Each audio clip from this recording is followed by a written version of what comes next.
السلام علیکم دوستوں، آج جو ہمارا ٹاپک ہے وہ وارمز کے حوالے سے ہیں، یعنی پیٹ کے کیڑوں کے حوالے سے ہے۔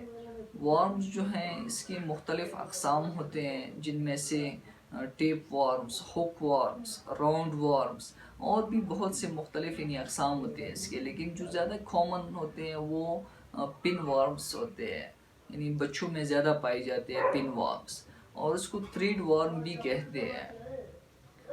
پن وارم جو ہے اس کی کلر جو ہے سفید سے کلر ہوتے ہیں، اور اس کی جو سائز ہے وہ 2 mm سے لے کے 13 mm تک بھی اس کی سائز ہوتی ہے بچوں میں۔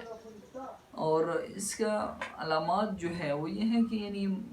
بچوں میں مقعد کی جگہ پر اور بچیوں میں ویجائنا کی جگہ پر خارش ہوتی ہے، خصوصاً رات کو تکلیف زیادہ ہوتی ہے اس کو، یعنی بے چینی زیادہ ہوتی ہے سوتے وقت، دانتوں کو پیسنا سوتے وقت، اور بھوک صحیح طرح سے نہیں لگتی۔ اور اس کے ساتھ ساتھ کچھ ریئر کیسز میں آپ کو الٹی اور متلی بھی یعنی پیٹ کی کیڑوں کی وجہ سے آپ کو دیکھنے کو ملے گا۔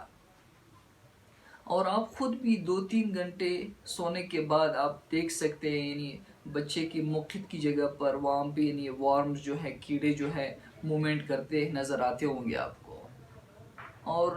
اگر اس کے آپ پراپر علاج نہیں کریں گے، پراپر جو ہے چیک اپ نہیں کریں گے، تو اس سے جو ہے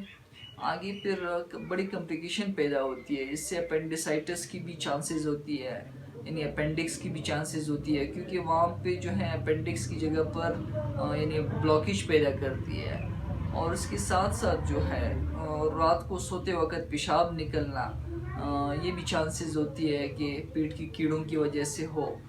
تو یہ کچھ کمپلیکیشن تھے، اور اب میں آپ لوگوں کو کچھ پریونشن بتاؤں گا، کچھ احتیاطی تدابیر بتاؤں گا کہ اگر آپ ان چیزوں پہ عمل کریں گے تو انشاءاللہ 95% جو ہے یہ مسئلہ آپ کا بغیر ادویات کی کلیئر ہو جائے گا۔ نمبر فرسٹ، کوشش کریں کہ ہاتھوں کو ضرور کھانے سے پہلے دھویا کر لے، اور جب بھی آپ باہر جاتے ہو کھیل کود کے بعد جو ہے ضرور جو ہے واپسی پہ آپ ہاتھوں کو دھونے چاہیے۔ اور جو دوسرا پوائنٹ ہے وہ یہ ہے کہ ناخنوں کو ضرور کاٹنے چاہیے، کیونکہ جب بچے ناخن بڑے ہوتے ہیں اس کے، تو وہ جب خارش ہوتی ہے اس کو، تو وہ خارش کے دوران جو ہے جو ایگز ہوتے ہیں، یعنی جو انڈے ہوتے ہیں وہ کیڑوں کے، تو وہ اس کے ناخن میں چپک جاتے ہیں، جس سے پھر یہ چانسز ہوتے ہیں کہ آگے وہ جب کوئی نوالہ کھاتے ہیں یا کسی چیز کے اوپر ہاتھ رکھتے ہیں تو دوسرے لوگوں کو بھی یہ مرض لاحق ہو سکتی ہے، اور اس کو واپس بھی یعنی لاحق ہو سکتی ہے۔ تو کوشش کریں کہ ناخنوں کو چھوٹے رکھا کر لیں۔ جو تیسرے پوائنٹ ہے وہ یہ ہے کہ آپ اپنے بچوں کو روزانہ نہائیں اس کو صبح کے وقت،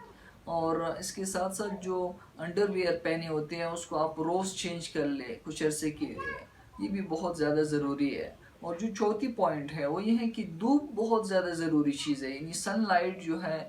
کوشش کرے اپنے بچوں کے جو رضائی ہوتے ہیں، جو فوم ہوتے ہیں یا جو ٹاولز ہوتے ہیں، تو اس کو آپ ضرور دھوپ میں رکھا کر لیں۔ اس سے جو ہے جو پن وارمز کے جو انڈے ہوتے ہیں وہ بھی کل ہو جاتی ہے اس سے۔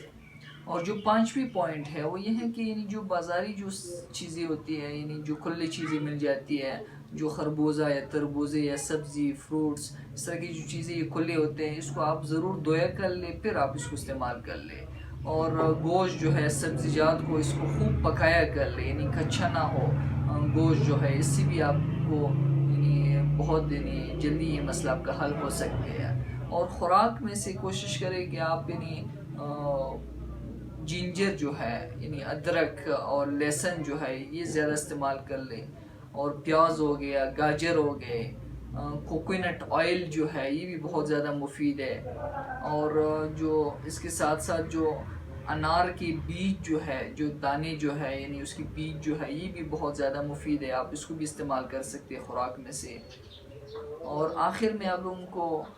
صرف ایک ہومیوپیتھک ادویات بتاؤں گا جو کہ ہم کلینک میں استعمال کرتے ہیں، جو کہ بہت ایفیکٹیو ادویات ہے، جن کا نام سائنا ہے۔ سائنا آپ اگر جو بچے یعنی رات کو دانتوں کو پیستے ہیں، یا مثلا رات کو بے چین ہوتے ہیں یا الٹس ہوتے ہیں بچے، تو آپ اس کو سائنا 200 جو ہے ایک ڈوز، ایک خوراک آپ اس کو روزمرہ دے دیں کچھ عرصے کے لیے، تو اس سے بھی جلدی اس کا مسئلہ حل ہو سکتے ہیں۔